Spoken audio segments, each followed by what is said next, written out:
முருங்கை மரம், ஜாதி மல்லி செடி, அப்புறம் நான் நிறைய கத்திரிக்காய் செடி தான் வச்சுருக்கிறேன்.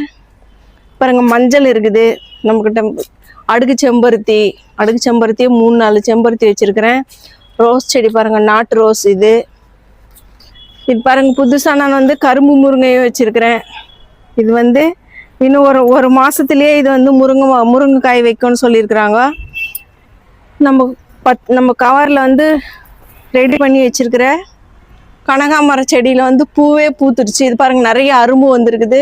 இதுக்கெல்லாம் நான் வீட்டில் ரெடி பண்ணேன். அந்த உரம் தான் இதில் போட்டு மிக்ஸ் பண்ணி வச்சுருக்கிறேன். நீங்கள் இது போல் எப்படி ரெடி பண்ணணுன்னா நம்ம வீடியோவில் செக் பண்ணி பாருங்கள். எல்லாத்துலேயுமே நான் போட்டு வச்சுருக்கிறேன். எப்படி மண் கலவை ரெடி பண்ணுறது, எப்படி செடி நடுறதுன்னு சொல்லிட்டு போட்டிருக்கிறேன்.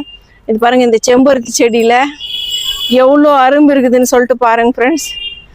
இதில் வந்து 50-100 அரும்பு கிட்டே இருக்குது. இது பூத்துச்சுன்னா ரொம்ப அழகாக இருக்கும். கலரும் நல்ல கலர், இது ஆரஞ்சு கலரு. இது கட் பண்ணி விட்டு 2 மாதம் 3 மாதம் ஆச்சு. நான் இது பூக்கலையேன்னு சொல்லிட்டு தினமும் பார்த்துன்னு இருந்தேன். இது பாருங்கள், இது கட் பண்ணி மறுபடியும் இது செடி பெருசாகிட்டு இதில் அரும்பு வச்சுருக்குது. இது பூக்கும்போது உங்களுக்கு தெரியும். இது எப்படின்னாக்கா, இதுவும் நான் வீட்டிலே ரெடி பண்ணுறேன். அந்த கம்போஸ்ட்டு தான் இதுக்கும் நான் போடுறேன். அந்த தண்ணி ஊற்றுறேன். வந்து அரளி செடியில் நிறைய பூ பூத்துருக்குது. நம்ம எதிர்பார்க்காதப்போ தான் இந்த செடியில் பூவே பூக்கும். மழை பெஞ்சினே இருக்குது. பாருங்கள், ஒரு கலையிலையுமே பூ வந்திருக்குது. 1 2 3, அது ஒரு 2 5 6 பூ பூத்துருக்குது. இந்த செடி நீங்கள் பார்த்துருப்பீங்க. ஆரம்பத்தில் ஒரே ஒரு களை தான் ஃப்ரெண்ட்ஸ் இருந்தது. சின்னதாக இருந்தது அந்த கலையும்.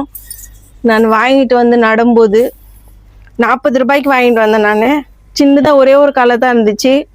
போன வருஷம் வந்து நான் வேறு தொட்டியில், பெரிய தொட்டியில் மாற்றி வச்சேன். இப்போ இது பெருசாக மரம் ஆயிடுச்சு.